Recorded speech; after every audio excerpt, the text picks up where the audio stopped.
The risk of flash flooding continues to rise from North Africa to the Balkans this week, so in this video I'm going to show you my latest custom graphics detailing who's going to be at the greatest risk as this storm progresses. To begin this video, we have a featured photo to look at. This was submitted by Finney in the Netherlands on May 12, 2025. What you're seeing off in the distance is a strong thunderstorm with a very well-defined anvil cloud. Now, the area of particular concern today is going to be northern Algeria. As you can see, we have widespread cloud cover with some scattered thunderstorms already ongoing this morning. With the help of daytime heating, storms blow up once again across portions of France and perhaps southern Ireland. That's because of a decaying low pressure system which has been nearly stationary in the Bay of Biscay in recent days.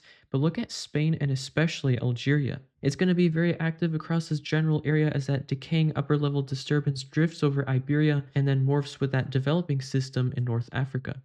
Widespread slow-moving and clustering convection will occur in Spain, leading to at least isolated flood concerns, but in northern Algeria, this is where I think the greatest risk of flooding will exist.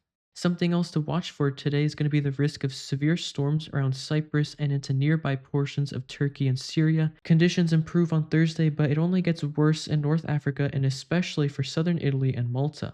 With this storm system likely reaching its peak intensity on Thursday, not only are we going to have to worry about extreme rainfall surging northward into southern Italy and Malta, but northern Algeria is going to continue to be battered by intense rain, so a level 2 out of 4 was placed for that region. For Sicily and Malta in particular, I upgraded to a level 3 risk, which means widespread flooding is likely with a significant risk to life and property. In addition, some of those storms producing all this rain is going to carry a large hail and even a tornado risk. Be especially aware of that in Tunisia early Thursday morning, extending towards Malta and southern Italy as this system gradually progresses east during the day. Back to the excessive rainfall outlook, I placed a level 1 for much of the Azores archipelago due to a new Atlantic system moving in. This will produce heavy and persistent rainfall for much of those islands. The Baltic states were also placed under a level 1 as a low pressure system pivots backward over the region, causing an extended period of rainfall, which could result in some isolated flood concerns. And then the cold front associated with that same system should produce heavy rainfall down in Slovenia, Croatia, and Bosnia.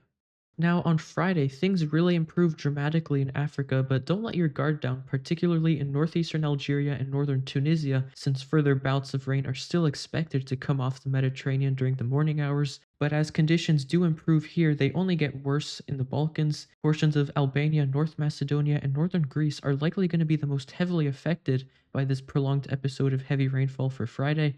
Other areas to watch include some of the easternmost islands in the Azores archipelago and once again the Baltic states, this time from Russia into Estonia.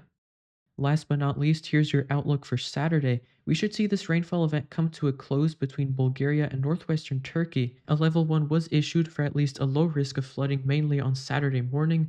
As far as the other risk area goes, this time in Poland, the culprit will once again be that low pressure system and its persistent bands of stratiform rain. Anyways, that's going to wrap up today's forecast. If you enjoyed it, consider dropping a like and even subscribing if you're new to the channel. Weather forecasts like these are usually posted a few times a week to help you stay ahead of dangerous events or significant changes coming up in the weather pattern. And just to give you an idea of what I'll be tracking in the next episode, that same Atlantic system producing heavy rain for the Azores Islands won't end there. I'll be watching for impacts all the way in mainland Portugal by next Monday. Stay tuned for more information, and for now, thanks for watching.